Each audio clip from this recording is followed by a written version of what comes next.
I stood at the edge of the ballroom, under a canopy of white roses and fairy lights, while my sister twirled in her designer gown, the center of everything. No one noticed me, not until he walked in. The doors opened with a hush, like even the room held its breath. A tall man in a black suit stepped across the marble floor, each movement effortless, lethal in its calm. And then he reached me. My fiancé. He didn't say a word. He just took my hand, and suddenly, everyone noticed. The music stopped. My sister turned mid-laugh, her smile freezing when she saw us. My mother blinked like she'd seen a ghost. The maid of honor dropped her champagne flute. And I just stood there, hand in his, wrapped in a custom gown he'd had flown in that morning.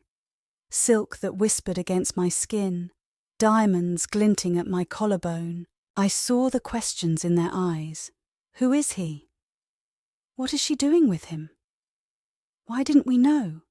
And then finally, what have we done? They didn't know the full story.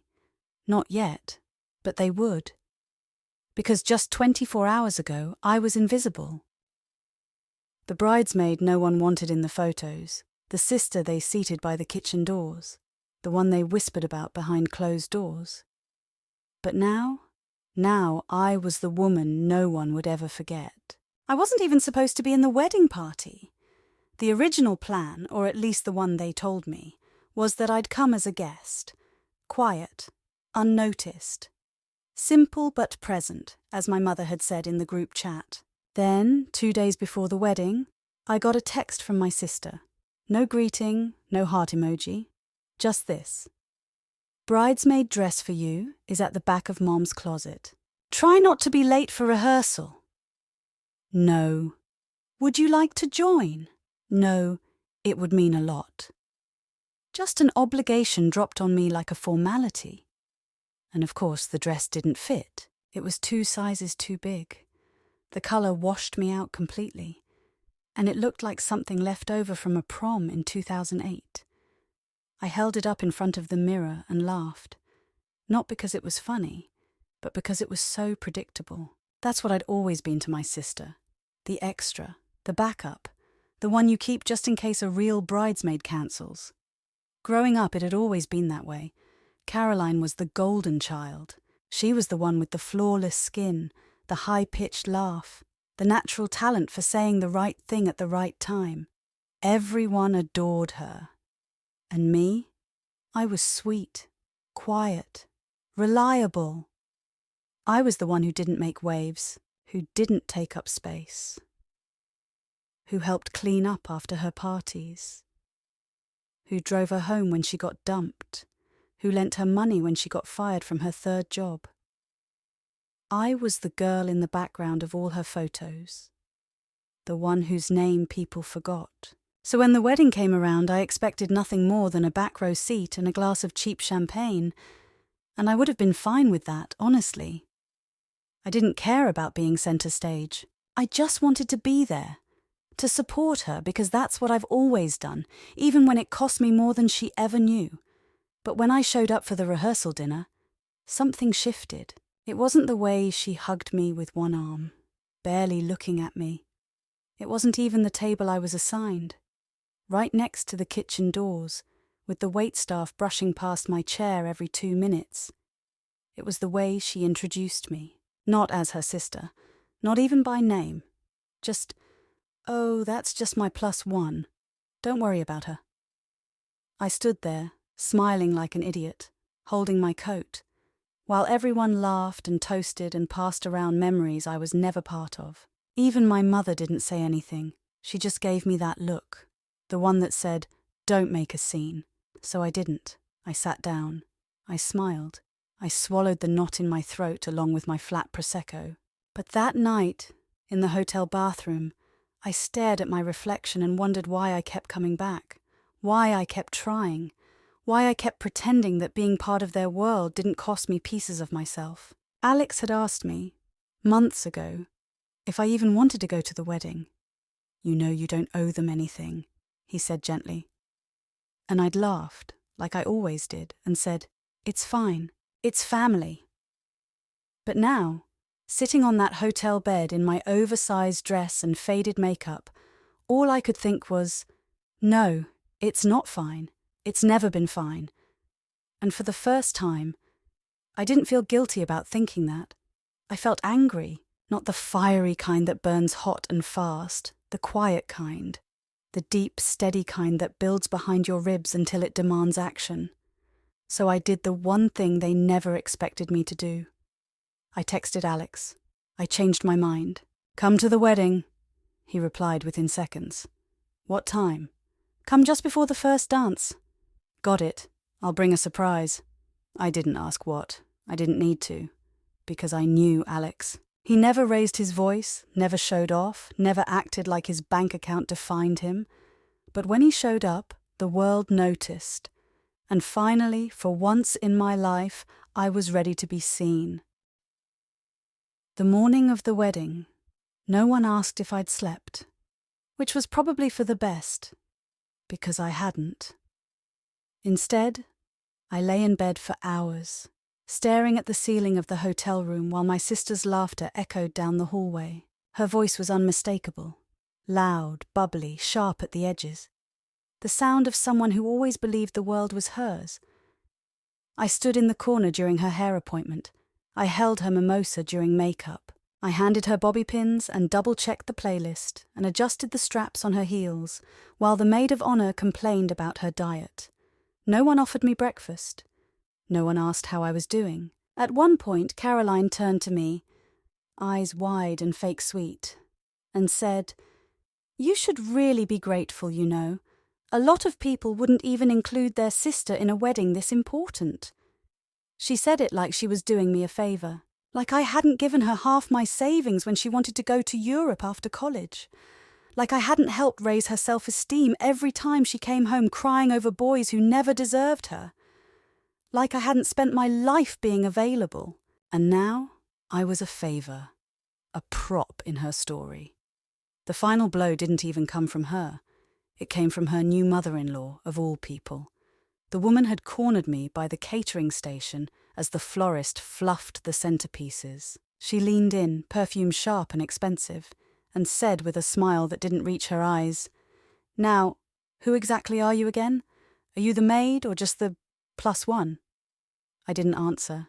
I didn't need to, because Caroline passed by in that moment, catching the tail end of the sentence, and she laughed, loud, unbothered. "Oh, don't mind her," she said. "That's just my sister. She won't bite." Everyone laughed, even the makeup artist. I stood there like a statue, my cheeks on fire, my throat closing. I should have said something. I should have walked out. I should have screamed, but I didn't. I smiled. That same tired, polite, automatic smile I'd been trained to wear since we were kids. The one that said, "I'll let it go. I'll be the bigger person. I'm used to this." But inside, something snapped. Not loud, not dramatic, more like a quiet click, like a lock turning.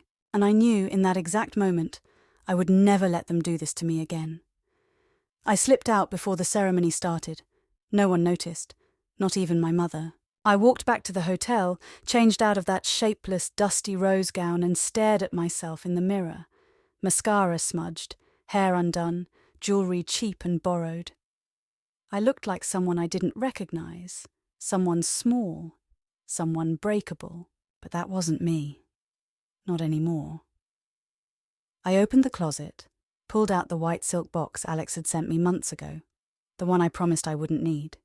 Inside, a custom dress. Elegant, sculpted, mine. It wasn't flashy. It wasn't loud. It was just beautiful, confident, like the woman I had almost forgotten how to be. As I zipped the dress, my phone buzzed. Alex. "I'm here, you ready?"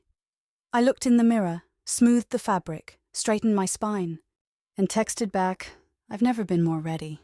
Weddings have a rhythm. Laughter, music, dancing, champagne, repeat. And in the middle of all that joy and chaos, I stood at the very edge of the ballroom, pretending not to notice the seating chart that had placed me, again, right next to the exit. Aunt Cheryl, 3 glasses of wine in, leaned over and whispered, "It's so sweet of your sister to let you come. Not everyone would invite their ex-problem child." I didn't respond, not because I had nothing to say, but because in 60 seconds she wouldn't dare speak to me again. I heard it before I saw him, or rather, I felt it. That pause in the atmosphere, the subtle hush, the way heads slowly turned toward the double doors as they opened. And then he walked in. Black tailored suit, polished shoes, eyes like glass-cut steel. He moved through that ballroom like it belonged to him. And maybe it did. The music didn't stop, but the conversation did. I didn't move. I didn't have to. He walked straight toward me. No hesitation, no wasted energy. Like he had walked into boardrooms worth billions, and this was just another deal to close. And then, in front of 200 stunned, overdressed wedding guests, he took my hand. Not delicately, with purpose, possession, and just like that, I wasn't invisible anymore. Caroline's head snapped toward us like a hinge breaking. Her champagne flute trembled slightly in her grip. Our mother's expression froze mid-conversation. The crowd didn't know what to do. Who is he? Why is he here? And why is he holding her hand? Alex looked around slowly. Once. It was the kind of look that made you feel small without him ever saying a word. Then he leaned toward me, his voice low, meant only for me. "You look breathtaking." I almost broke, not because of the compliment, but because no one had said anything kind to me all day, not one person. He kissed my hand. The kind of kiss that's not romantic, not showy. It's territorial. Then he spoke. "I apologize for the delay," he said, voice calm, deep. "I was flying in from Monaco. I came as soon as I heard you'd been disrespected." Gasps. Real, actual gasps. My cousin nearly dropped her phone trying to film without being obvious. And my sister? She recovered just in time to paste on her fake smile and walk. No, march toward us. I didn't realize you'd be bringing a date," she said, eyes flicking between us like she was solving an equation she hated the answer to. Alex tilted his head. "I'm not a date. I'm her fiancé." Dead silence. It didn't just fall over the room. It slammed into it. My mother blinked. The maid of honor choked on her Prosecco. The wedding planner stumbled and bumped the cake table. Caroline's mouth opened, then closed, then opened again. "Wait, you're engaged?" I smiled. A real smile this time.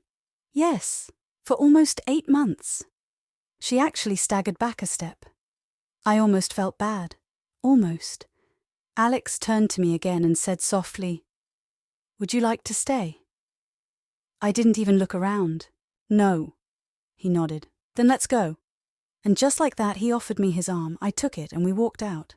Not rushed, not ashamed, just calm, powerful. Like the ballroom was a chapter we'd decided to close mid-page. As we passed the bride and her stunned circle, Alex paused briefly, just long enough to say one final thing. "I hope the rest of your day is as elegant as your treatment of your family." And then we were gone. Outside, the limo waited. As the door closed behind us, I exhaled for the first time in what felt like days. He didn't ask questions. He didn't press. He just reached for my hand and said, "You handled that with more grace than they deserved." I stared out the window, tears brimming. "I don't want to go back." "Then don't," he said. "Let them come to you, if they ever do." And for the first time in my life, I didn't feel guilty for walking away. I felt like I'd finally arrived. The air outside the venue was cooler than I expected. Or maybe I just finally felt like I could breathe. Alex opened the car door for me without a word. Not because he was trying to be polite, but because that's who he is. Consistent, steady, mine. I climbed in without looking back. At least that was the plan. But then I heard it. Footsteps. And the voice I knew better than my own. Wait. I turned slowly. Caroline stood on the steps in her wedding gown, breathless and flushed, but not from joy. She looked like someone who had just realized the story wasn't about her anymore. "You're leaving? Oh, like that?" she asked, as if it was the most offensive thing in the world. Alex didn't answer. He didn't even blink. I did. "Yes," I said quietly. She laughed, too loudly, too high-pitched. "Wow. So you just show up with a billionaire and what? Try to steal my wedding?" "No," I said. "I came to reclaim myself." Her jaw clenched. "You could have told me." "You never asked." She stepped closer. "Are you really engaged to him? Or is this some elaborate game to embarrass me?" Alex let out the softest chuckle and stepped forward. Just enough to say, "You don't get to talk to her like that anymore." "If this was a game," I said calmly, "you'd already have lost." She blinked, stunned. I almost felt sorry for her, but only almost. She looked down at my dress, the one she didn't know I had, didn't imagine I could ever afford, let alone deserve, and her voice dropped. "You think you're better than me now?" I took a long breath and finally told her the truth. "No. I've always been better than the version of me you kept in your shadow." She didn't respond.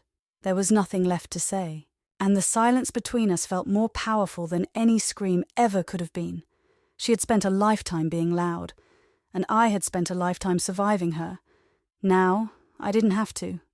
We left without another word. Alex's hand found mine as we pulled away, the venue shrinking behind us like a memory I didn't need anymore. The next day, social media did what it always does. Someone had filmed the reveal. Of course they had. Mystery man at wedding turns out to be billionaire financier. Bride's sister outshines entire wedding in show-stopping exit. Power couple silently destroys family dynamics in 12 seconds flat. The comments were brutal, not because I wanted them to be, but because sometimes the truth has a way of correcting itself, loudly and with good lighting. Caroline texted me once, just once. Was it always about revenge? I never responded. Because no, it wasn't. It was about dignity. About choosing not to shrink anymore so others could feel tall. About finally, letting go of the version of myself they were comfortable with. I didn't just walk out of that wedding. I walked out of years of silence, of lowered expectations, of being the sister who always waited to be seen. And I didn't need their applause. I had already gotten everything I came for. It's been 5 days since the wedding. The headlines have died down. The whispers have faded. My phone, for once, is quiet, and I am peaceful. It's not the loud kind of peace, the celebratory fireworks in the sky kind. It's the quiet kind. The steady breath, the full cup of coffee, the silence without shame. Alex made no grand speeches afterward. He didn't ask me how I felt. He just held my hand on the flight back home and ordered me an extra blanket when I fell asleep before takeoff. That's the thing about love when it's real. It doesn't perform. It protects. And that's what he always does for me. Not just in front of the world, but in the little spaces where no one's looking. We never spoke again about the wedding, not because we were avoiding it, but because we didn't need to.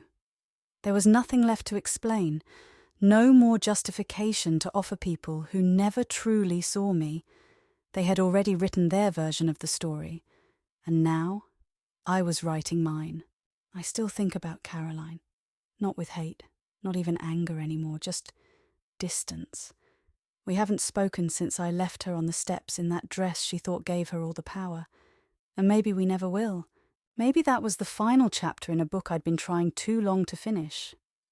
Maybe it's okay that some stories close mid-sentence. I went for a walk today. The same cafe route I used to take years ago, when I needed to cry and didn't want anyone to hear. And I passed a woman sitting alone at an outdoor table, holding her phone like it was a lifeline.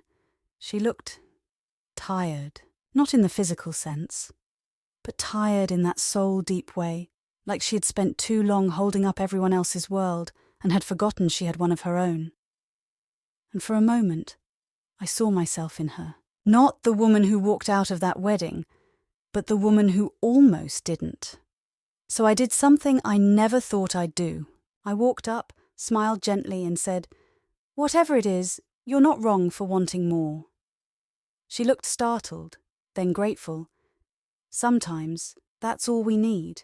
Someone to remind us we're not crazy for being tired of being small. Because that's the thing. I wasn't treated like trash because I had nothing. I was treated like trash because they thought I'd never fight back, because they confused silence with weakness, kindness with submission, presence with permission. But I am not here to be a footnote in someone else's fairy tale. I am the whole damn plot twist. If you ever feel invisible, like the room sees through you, let them. Let them overlook you. Let them underestimate you. Let them laugh. And then, when the time is right, walk in holding your own power and take back the space they told you you weren't meant to stand in, because you were never made to stay small. You were just waiting to remember how big you really are.